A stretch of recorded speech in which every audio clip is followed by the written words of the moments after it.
नमस्कार, आप देख रहे हैं आवाज़ इंडिया, देश की भरोसेमंद आवाज़। मैं हूं अजीत।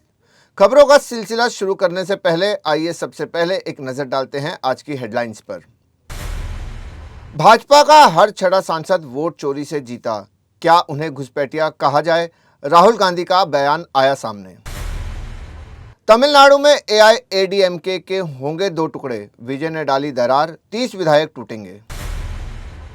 ईरान के खिलाफ अमेरिका का ऑपरेशन खत्म, ट्रंप के नजदीकी मिनिस्टर रूबियो ने दुनिया को दी गुड न्यूज। मुंबई एयरपोर्ट के दोनों रनवे कल रहेंगे बंद, फ्लाइट्स के शेड्यूल में किए गए बदलाव। युजवेंद्र चहल संग तलाक के बाद धनश्री वर्मा को फिर हुआ प्यार, पोस्ट शेयर कर दिया ये हिंट। अब खबरें विस्तार से।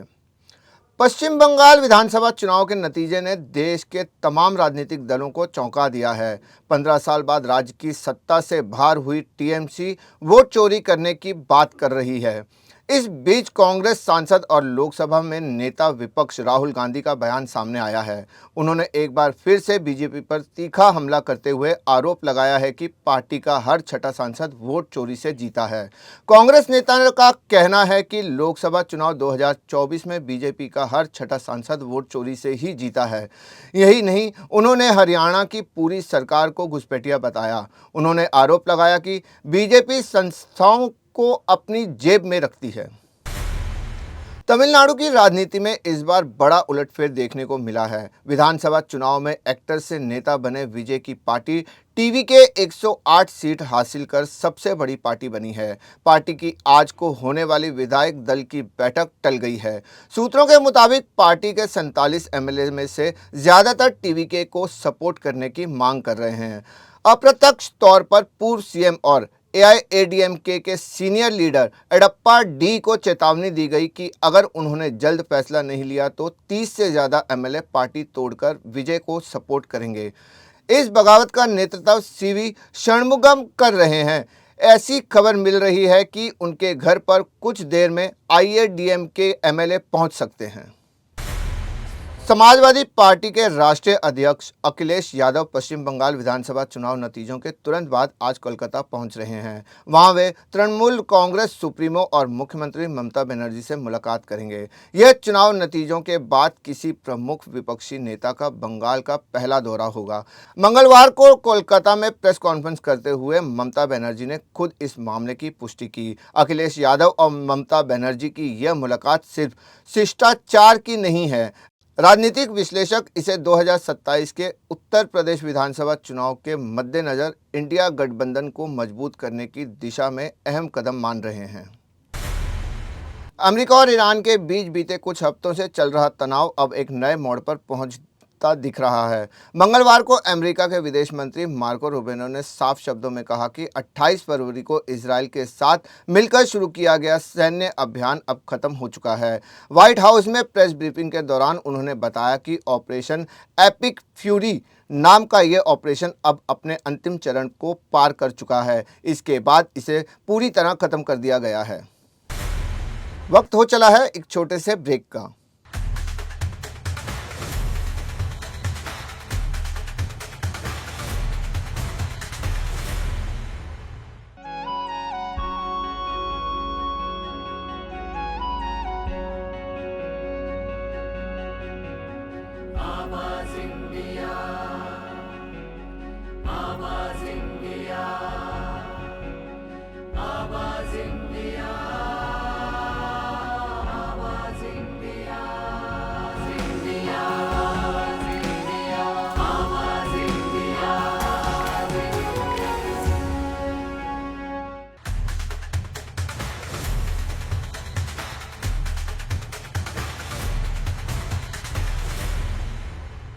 ब्रेक के बाद आप सभी का स्वागत है।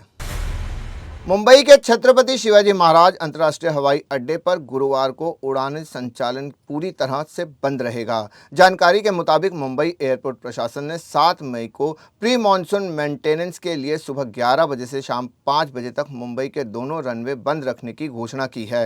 एयरपोर्ट प्रबंधन के अनुसार इस दौरान कोई भी उड़ान टेक ऑफ या लैंड नहीं करेगी। अधिकारियों ने यात्रियों से अनुरोध किया है कि वो असुविधा से बचने के लिए पहले से ही उड़ान समय सारणी और स्थिति की जांच कर लें। नोएडा इंटरनेशनल एयरपोर्ट से जल्द कमर्शियल उड़ानें शुरू होने जा रही है। शुरुआती योजना के तहत यहां से पहली उड़ान मुंबई के लिए शुरू की जा सकती है, जिससे नोएडा और देश की आर्थिक राजधानी के बीच सीधी कनेक्टिविटी स्थापित होगी। इस एयरपोर्ट से पहली उड़ान के संचालन के लिए इंडिगो एयरलाइंस को लॉन्च कैरियर के रूप में चुना गया है। एयरपोर्ट प्रशासन ने 15 जून से नियमित उड़ान संचालन शुरू करने का लक्ष्य निर्धारित किया है।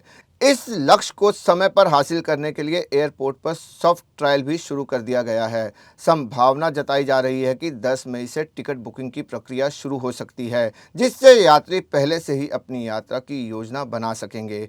यह कदम एयरपोर्ट संचालन की दिशा में एक महत्वपूर्ण पड़ाव माना जा रहा है। मशहूर बॉलीवुड निर्देशक आदित्य धर की फिल्म धुरंधर ने बॉक्स ऑफिस पर खूब कमाई की, लेकिन इसके साथ ही यह फिल्म एक कानूनी विवाद में भी फंसी रही। डायरेक्टर संतोष कुमार ने धुरंधर के निर्देशक पर फिल्म की स्क्रिप्ट चोरी के आरोप लगाए थे। साथ ही एक प्रेस कॉन्फ्रेंस कर संतोष ने आदित्य धर को बुरा भला कहा। इन बयानों से आहत होकर आदित्य धर ने बॉम्बे हाईकोर्ट का दरवाजा खटखटाया और संतोष कुमार के खिलाफ मानहानि का मुकदमा दायर किया। मंगलवार को इस मामले की सुनवाई जस्टिस आरिफ डॉक्टर की बेंच के सामने हुई। सुनवाई के दौरान संतोष कुमार के वकील ने उनके द्वारा दिए गए बयानों के लिए बिना शर्त माफ़ी मांगी। इसके बाद अदालत ने मानहानि के इस मामले को निपटा दिया।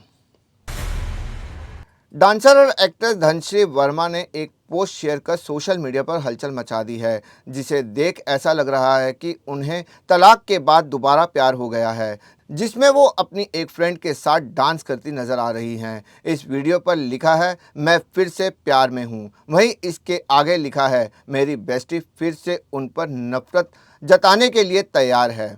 इस पोस्ट के सामने आते ही सोशल मीडिया पर हलचल तेज हो गई है और फैंस इसे उनकी पर्सनल लाइफ से जोड़कर तरह तरह के कयास लगा रहे हैं। उनके इस वीडियो पर लोग जमकर रिएक्ट कर रहे हैं। देश और दुनिया की बड़ी खबरों में फिलहाल के लिए इतना ही। जुड़े रहिए आवाज़ इंडिया के साथ। तब तक के लिए नमस्कार।